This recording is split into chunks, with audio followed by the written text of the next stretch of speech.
The Galactic Research Council's chamber buzzed with anticipation as hundreds of different species gathered for what was supposed to be a routine classification meeting. The massive crystalline dome above them reflected the light of 3 suns, casting rainbow shadows across the assembled delegates' faces, tentacles, and various sensory appendages. Order, order in the chamber. High Commissioner Zixatal banged his gravitational gavel, which sent ripples through the room's artificial gravity field. The assembled scientists, each representing their respective star systems, gradually settled into their anti-gravity pods. We're here to discuss the classification of newly discovered planet E3846, locally known as Earth.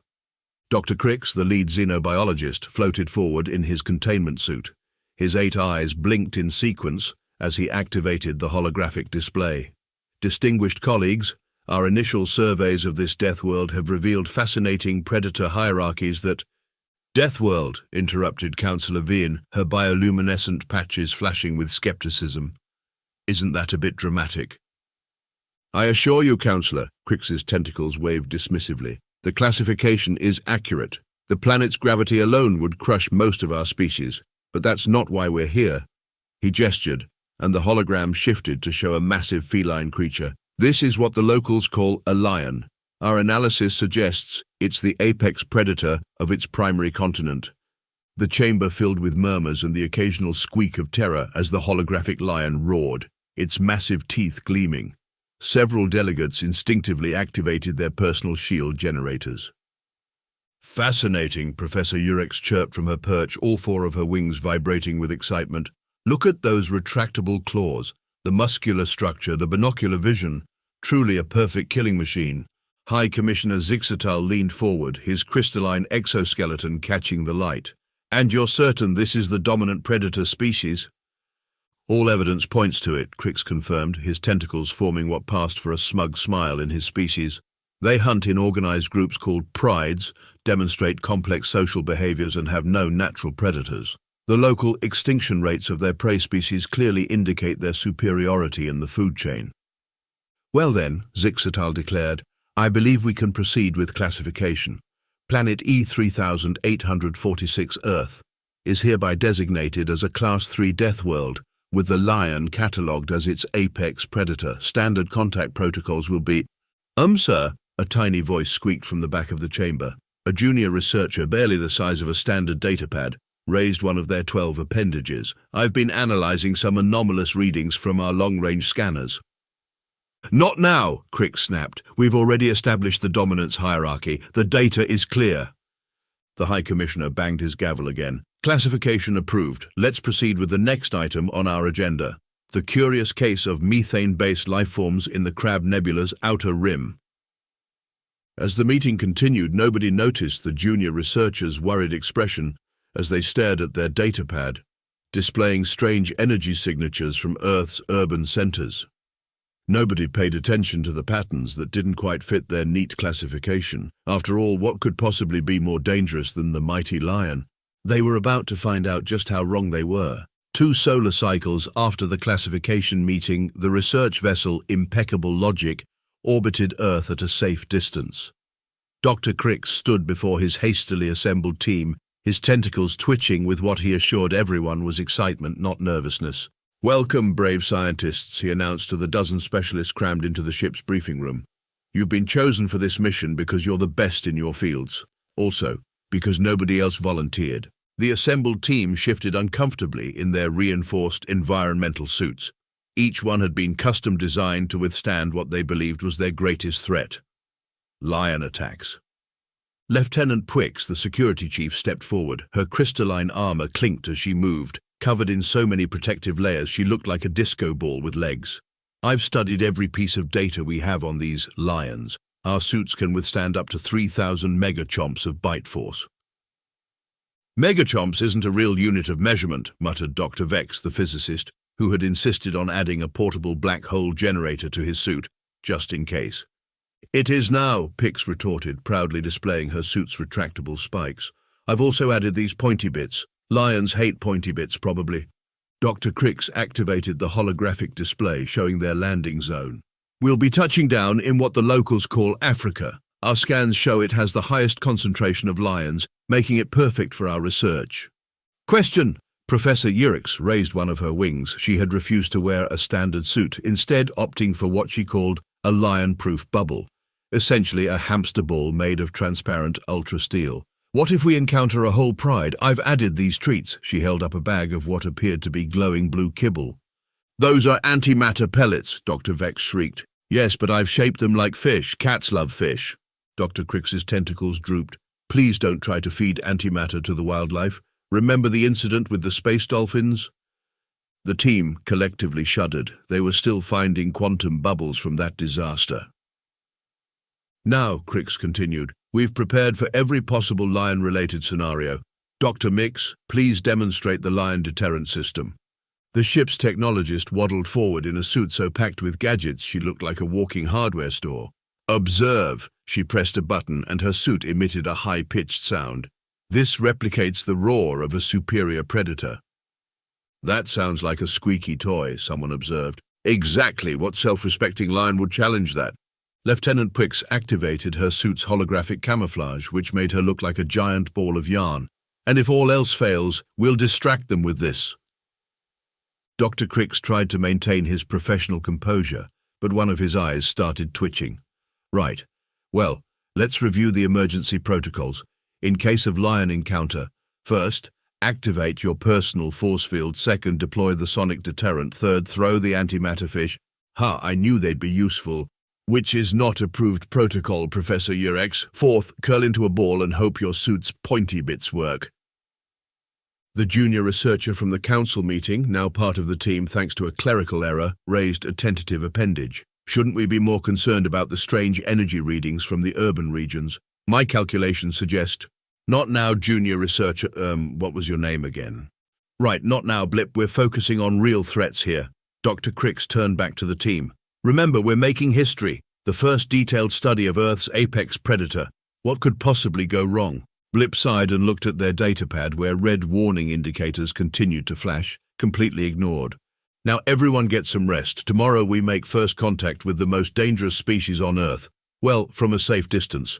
A very safe distance. Like, really, really safe. As the team dispersed, Professor Rex could be heard asking if anyone wanted to help her make more antimatter fish treats, while Dr. Vex frantically tried to explain why that was a terrible idea.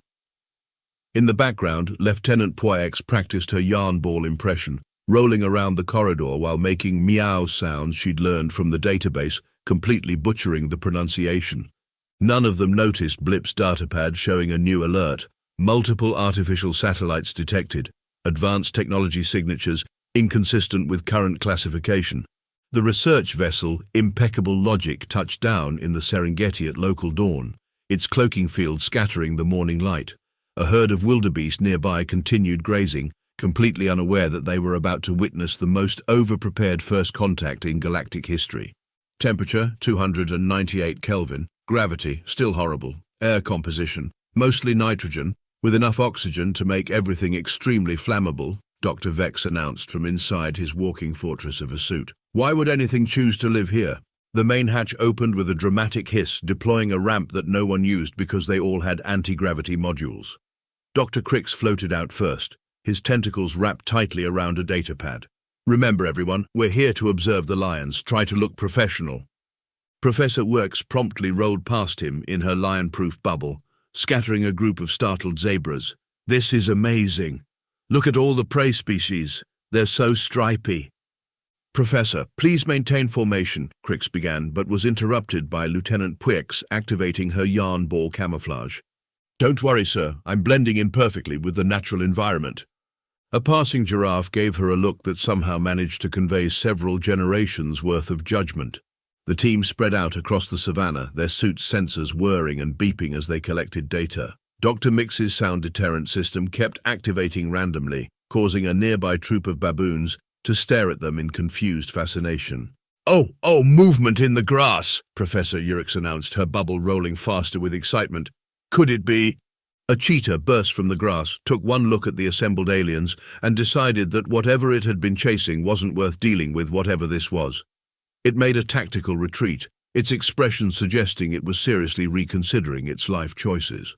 False alarm, Lieutenant Pick sighed, deactivating the plasma cannon she'd somehow smuggled onto the mission. But don't worry, my lion detection system is working perfectly. She pointed to a device that was clearly just a regular motion sensor with the word lion written on it in glowing letters. And Blip, hovering near the back of the group, was the only one paying attention to their actual sensors. Everyone, I'm picking up some strange signals from that direction. It looks like... Lion pride detected, Lieutenant Pix's sensor screamed, causing everyone to activate their various defense systems simultaneously. Professor Yurex's bubble sprouted spikes, Dr. Vex's portable black hole generator hummed ominously, and Dr. Mix's suit started playing what sounded suspiciously like "Here, Kitty, Kitty" backwards. And there they were, a pride of lions lounging in the morning sun, looking thoroughly unimpressed by the panic they'd induced. The alpha male raised his head lazily, observed the chaos, and went back to sleep. "Quick, everyone freeze," Dr. Crix whispered unnecessarily, as most of the team had already locked their suits in terror mode. "Begin scanning procedures." The air filled with the sound of dozens of scanners activating at once. The lions continued their nap, occasionally flicking their tails in mild annoyance at the electronic beeping. "Fascinating," Dr. Crix's tentacles waved excitedly as data streamed across his display. "Look at their social structure, their hunting strategies, their... He trailed off as one of the cubs walked over and started batting playfully at Lieutenant Pix's yarn ball projection. "Help," Pix whispered frantically. "It's using psychological warfare." Professor Yurex was practically bouncing in her bubble. "This is unprecedented. Such magnificent predators, truly the masters of their domain. Should I try the antimatter fish now?" "No!" everyone shouted, causing several lions to look up in irritation. Meanwhile, Blip had drifted a short distance away, their sensors focused on something else entirely. In the distance, metallic glints caught the morning sun, a road carrying strange vehicles towards something that their database identified as a city. "Dr. Crix," they tried again, "I really think we should investigate those artificial structures. The energy readings are consistent with..." A sonic boom cut through the air, making everyone jump. The lions, finally fed up with their weird visitors, got up and stalked away with dignified annoyance. Above them, a human passenger jet cruised past, leaving the research team staring upward in confusion. "Probably just atmospheric phenomena," Dr. Crix muttered, still furiously taking notes about the retreating lions. "Now, who wants to follow the pride to their hunting grounds? I've equipped everyone with stealth generators that make us look like rocks." The giraffe from earlier walked past again, somehow managing to roll its eyes. As the research team followed the lion pride, from what Dr. Crix assured everyone was a safe distance of exactly 2.7 kilometers, Blip's sensors kept pinging with increasingly urgent alerts. The junior researcher had given up trying to get anyone's attention verbally and was now doing the equivalent of an alien jumping jack routine while waving their datapad. "Look at that hunting technique," Professor Rex gushed from inside her bubble, which was now covered in savanna dust and had picked up several hitchhiking dung beetles. "The way they coordinate their attacks, the strategy, Wait, why aren't they catching anything?" The lions had indeed seemed remarkably unsuccessful in their hunting attempts. Every time they got close to their prey, a strange rumbling sound would spook the herbivores, sending them running in the opposite direction. Dr. Vex adjusted his sensors, frowning. "These readings don't make sense. The prey animals are being herded, but not by the lions." "Impossible," Dr. Crix scoffed, all 8 eyes fixed on his notes. "What else could possibly be coordinating hunting patterns at this scale?"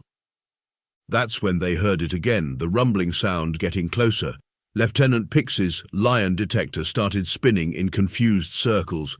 "Everyone activate rock camouflage," Dr. Crix ordered, and the team quickly transformed into a collection of very nervous-looking boulders, all except Professor Yurex, whose bubble now sported a crude rock painting on one side. A vehicle appeared over the rise, what their database identified as a jeep. Inside were several bipedal creatures, holding long metallic objects and wearing what appeared to be protective gear. "What manner of prey species is this?" Dr. Mix wondered aloud, her suit's speakers accidentally set to maximum volume. "They seem very exposed." The jeep stopped. The creature's humans, according to their drastically outdated database, stepped out and began setting up strange equipment. They moved with a confidence that made even the lions keep their distance. Blip, finally reaching their limit of being ignored, connected their datapad to the team's shared communication system. Suddenly, everyone's displays lit up with information that had been staring them in the face since they arrived. "Oh," said Dr. Crix weakly, his tentacles drooping. "Oh no." The data was overwhelming. Satellite networks, global communication systems, industrial-scale agriculture, and most disturbing of all, hunting statistics that made the lions look like amateur enthusiasts. "These creatures," Dr. Vex whispered, his black hole generator forgotten, "they've modified the entire environment. Look at these thermal signatures. They're everywhere." Professor Rooks's bubble made a sound like a deflating balloon. But the lions have such big teeth and claws. These things don't even have proper fangs." They watched as the humans efficiently set up what appeared to be research equipment of their own. One of them was taking photographs of the lion pride, completely unconcerned by the predator's presence. "Their hunting techniques," Lieutenant Puix muttered, her yarn ball camouflage long forgotten. "They don't need to chase prey. They've changed the rules of the game entirely." Blip's data continued to stream across their displays, images of cities, factories, weapons, humans hunting in every environment on the planet, not just the savannas, but in frozen wastelands, deep oceans, dense jungles, using tools, technology, and most terrifyingly of all, planning. "They're not just hunters," Dr. Crix realized, his professional demeanor cracking. "They're super predators. They've transcended the normal limitations of predatory evolution. Those things they're holding are those long-range hunting tools," Blip finally spoke up, their small voice carrying the weight of their ignored warnings. "They can kill from distances that make physical adaptations like claws and teeth obsolete. And that's not even considering their other technological achievements." The team watched in horrified fascination as one of the humans casually unwrapped something and began eating it. "They've industrialized their predation," Dr. Mix observed, her suit's analysis coming up with terrifying numbers. "They don't just hunt for survival. They've created entire systems of food production. They're so successful at hunting that they had to create new ways to process and store their prey." A human child, part of the research group, walked past their hiding spot, completely ignoring the rocks while playing with some kind of handheld device. "Even their young show no fear," Lieutenant Pix whispered. "They're not afraid of anything on this planet. They've made themselves the apex predators not through physical evolution but through intelligence," Blip finished. "Problem-solving, tool use, social cooperation on a global scale. Everything we assumed made the lions dangerous. These creatures have taken to a whole new level." Dr. Crix was frantically updating his reports, all pretense of studying the lions forgotten. "The classification committee. We need to tell them immediately. This isn't just a death world. It's a death world that produced something far more terrifying than big teeth and claws. It produced intelligence with a predator's instincts." The human child looked up from their device, seemed to notice something odd about the collection of suspicious-looking rocks and one very dusty bubble, and walked over to investigate. "Retreat," Dr. Crick squeaked. "Back to the ship. Maintain rock formation." The research team set a new galactic record for fastest backward hover while pretending to be geological formations, leaving behind one very confused human child, who would later swear they saw a rock with tentacles running away. Back aboard the impeccable logic, the research team huddled around the ship's main holographic display, their lion-proof suits forgotten. Even Professor Urex had abandoned her bubble, which was now serving as an impromptu snack bowl for their emergency stress relief nutrients. "This can't be right," Dr. Crix muttered, his tentacles typing on multiple keyboards simultaneously. "According to these historical records, humans have hunted species larger than lions to extinction." "Look at this," Dr. Mix pointed at another data stream. "They've developed specialized hunting techniques for every environment. They don't just adapt to their prey's habitat, they adapt the habitat itself." The display showed images of human civilization's development, from simple spears to complex machinery, from small settlements to sprawling cities. Each image made the team more nervous than the last. "They have hunting grounds called restaurants," Lieutenant Piex reported, her security protocols in complete disarray. "They don't even need to chase their prey anymore. They've created places where food just appears, processed, prepared and served with these things called condiments. Professor Yerkes, stress eating from her repurposed bubble, choked on her snack. Did you say they process their prey? Like industrially? It gets worse, Blip added, finally getting the attention they'd been seeking since the council meeting. They've developed something called agriculture.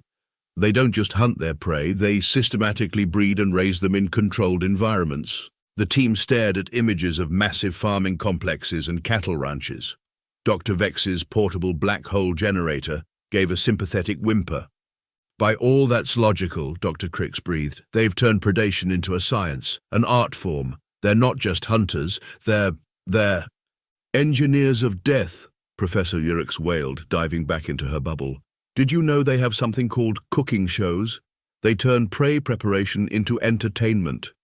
Lieutenant Pyrix, who had been analyzing human military history, suddenly turned an interesting shade of pale.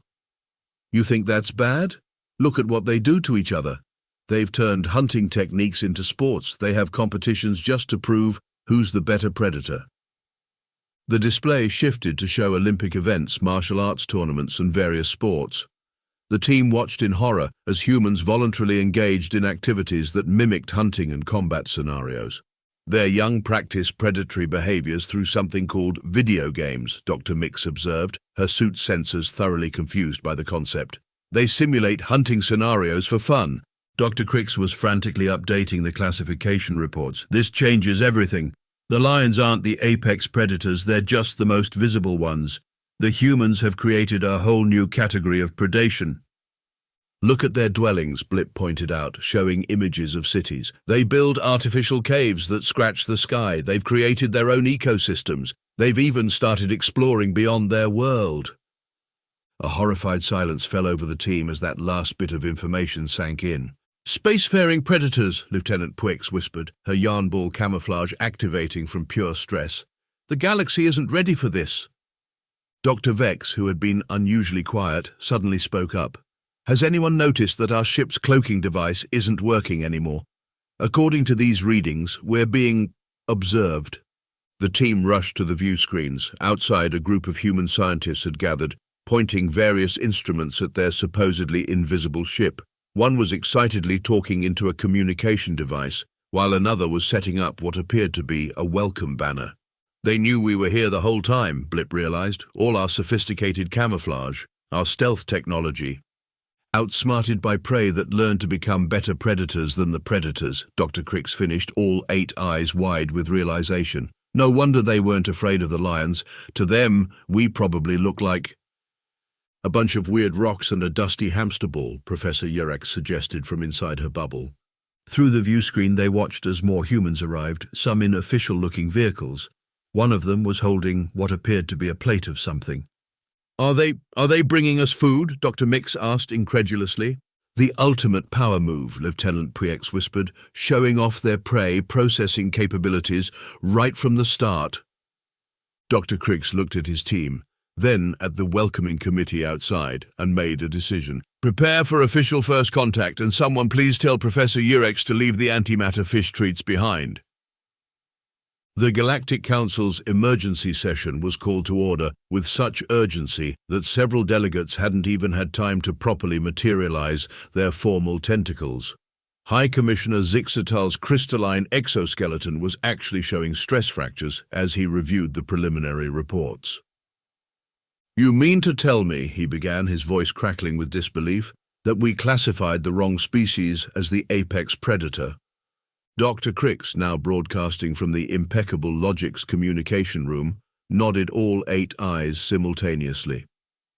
Behind him, the rest of the research team was still in various states of shock. Professor Yerkes had refused to leave her bubble, which now had "not lion-proof enough" scrawled across it.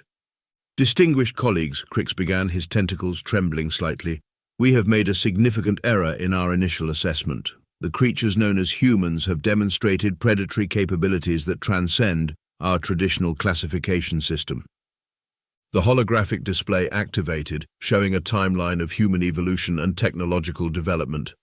Several council members activated their personal shield generators out of pure reflex.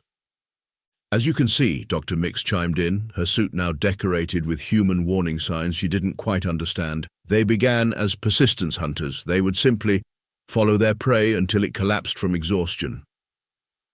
A collective shudder ran through the council chamber. "That's barbaric," someone shouted.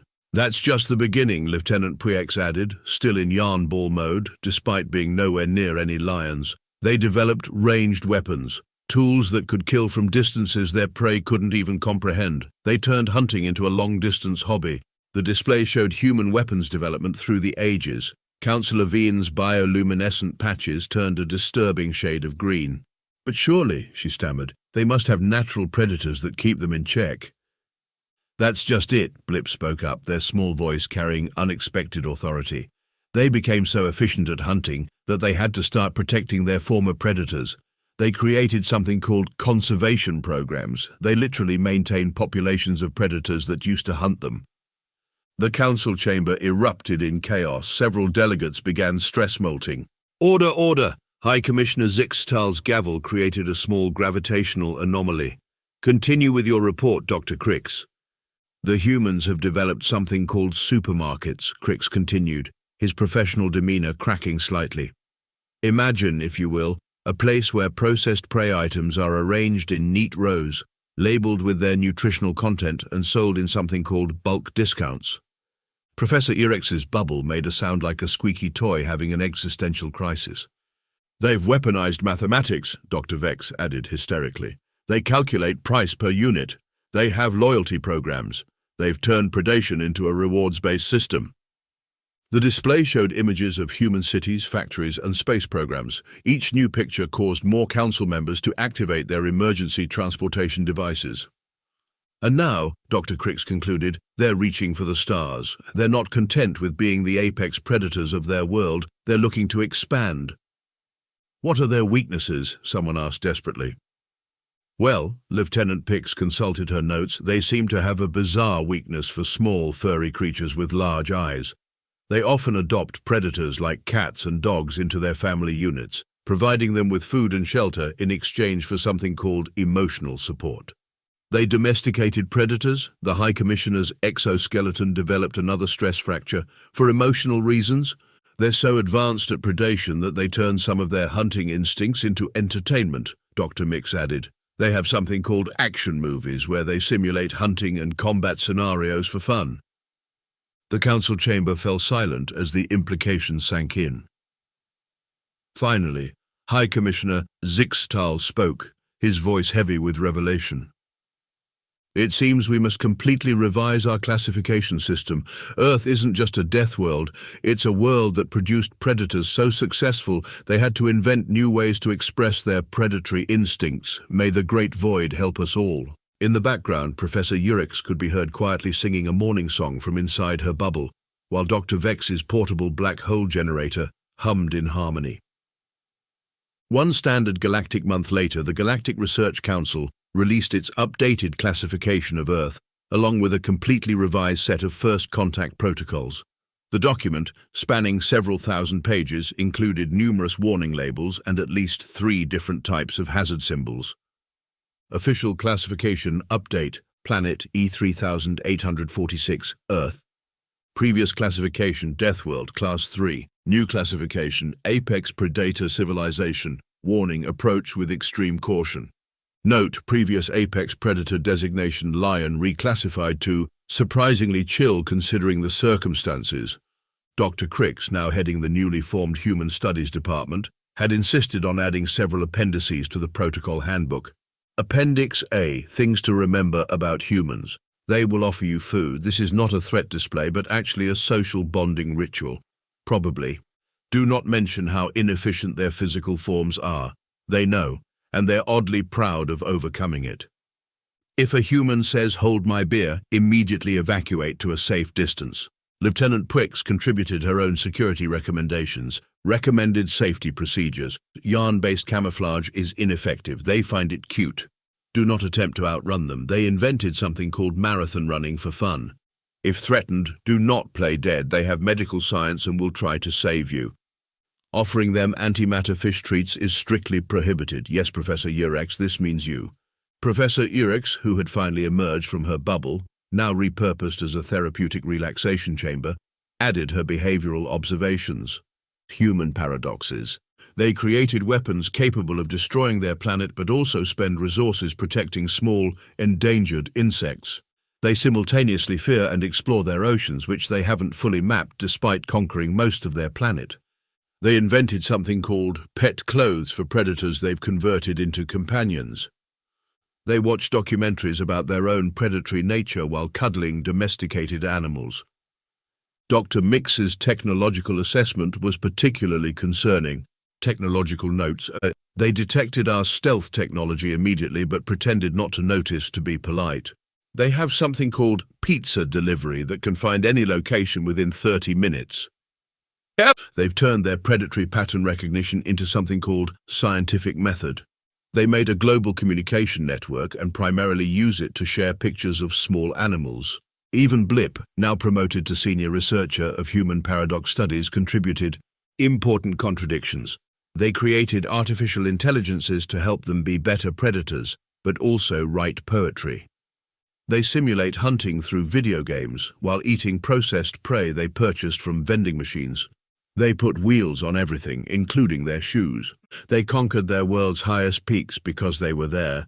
The final page of the document, written by High Commissioner Zixatal himself, summed up the Galactic Council's official position. In conclusion, Earth has produced a species that turned predation into an art form, evolved through persistence rather than physical superiority, and now spends considerable effort trying to protect the very species they spent millennia learning to hunt effectively. They are simultaneously the most and least threatening species we have ever encountered. Recommendation: establish diplomatic relations immediately, if only to ensure they remain entertained enough to not look for challenges elsewhere in the galaxy. Also, accept any offered food items graciously. Our research suggests this significantly reduces the likelihood of them trying to adopt you as a pet. P.S. All future research teams are strictly prohibited from attempting to disguise themselves as rocks. The humans have already posted several viral videos of our last attempt, with something called soundtracks added. PPS, Professor Urex's bubble, has been formally retired to the Galactic Museum of First Contact Mishaps, where it continues to collect dust and occasionally startles visitors by playing recordings of lion roars at random intervals. The humans, for their part, were delighted to make official first contact, immediately invited the entire galactic community to something called a BBQ, and began asking very enthusiastic questions about space exploration. The lions, meanwhile, continued their naps, completely unperturbed by losing their apex predator status. After all, they had humans to bring them tourism revenue now.